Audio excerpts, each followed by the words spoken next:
Hello and welcome to another lesson. In this lesson, we'll be taking a look at expression substitution.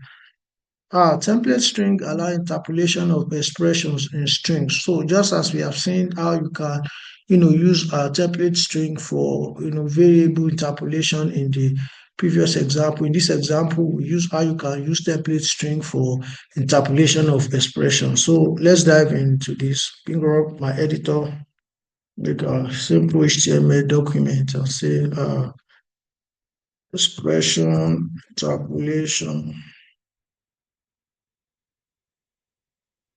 So and heading say template string expression. I reload my browser so I can see what I'm working with.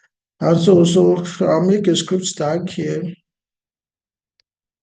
and then I'm going to declare two variables. The first variable will be price. So we'll make a price and call it 10, like 10 naira, $10. Then I'll put a VAT of this amount to be 0.25 this way.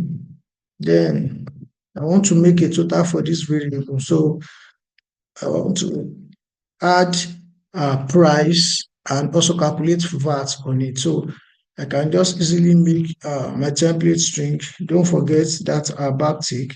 And then inside my template string, I can say, okay, total, which means that I want to do the evaluation of this expression inside string.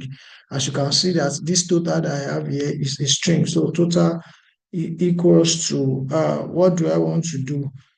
So I want to output the variable. So I'll make this the normal curly braces in order to, allow JavaScript to be able to interpret my variable. And I'll do something like, okay, price times, okay, I think this is the way they calculate VAT or something, 1 plus VAT, yes, which is what I want to do. And I want it to be in two decimal place.